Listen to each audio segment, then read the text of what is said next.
Hello from the Peak District. It's just a little after sunrise. This is Mom Tour. Mom Tour is on the western part of the Peak District, so not too far into the park, which is great because, as you can see, we had a phenomenal dumping of snow last night. We got maybe 2 to 3 inches. Drove over here early this morning in hopes that we would have something like this, and I'm blown away. This is probably the most beautiful I've seen the UK during my entire trip. Now, today I wanted to talk a little bit about some of the benefits of long-term travel because that is, in fact, what I am reaping the benefits of this morning. So this particular angle is not new to me. I've actually been here a couple times now. I was here last year. I didn't have a lot of great success on my trip in the UK last year. I had a few photos that were good, mostly from southern England, but I didn't have a lot that turned out well.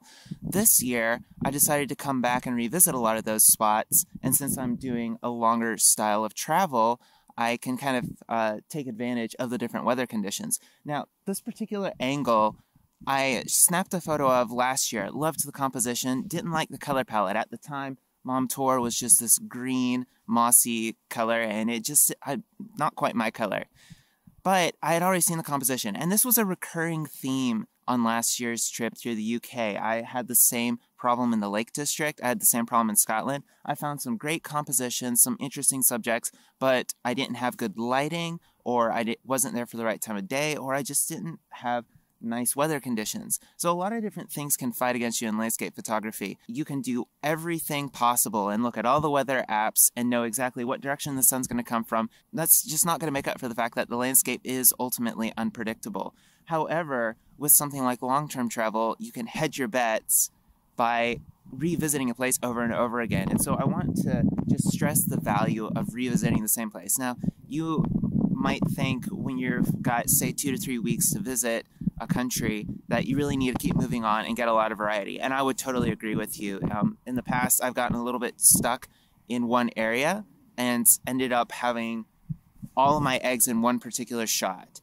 And that didn't work out well. But that said, as I've grown as a photographer and have been able to more realistically pick out good compositions and quickly decide, you know what, this composition isn't good, I just need to move on. Now that I've gotten to that point, variety isn't as much of an issue because normally if I go to a spot, I only feel like revisiting it when I had an exceptional composition. By doing long-term travel, you can stay in one place and hopefully wait out for something like this, or just keep exploring the area and keep an eye on the weather. So in particular in the Lake District, I was there for 2 months. There were not a lot of good days for photography. I had very few. It was a little bit frustrating, honestly, especially in winter. It can be very tricky.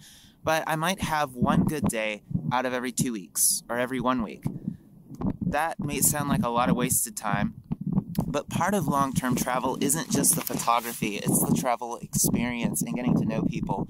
That kind of experience is something that you just can't get on a dedicated landscape photography trip. You'll probably get more photos, a higher ratio per days invested for a dedicated landscape photography trip, but you may not necessarily get the same caliber of shots because you're going to keep moving on. You're making an educated guess about what the weather's going to be like when you book these days, and you're only going to be there maybe 1 to 2 days. When you do long-term travel, if you set aside that kind of investment and you're prepared to also take in some of the travel experience, you can wait out for incredible conditions like this. This shot has been a year in the making. I didn't just discover it today, and if I had never been here before, I wouldn't have come out here because the roads were icy, kind of dangerous. I wouldn't have known about this particular viewpoint because when the snow hits, everything's washed out. You can't see the trail, you can't see anything. And so if you haven't been here before and already picked out a composition and marked it out on GPS, you're not going to find it again. It's important to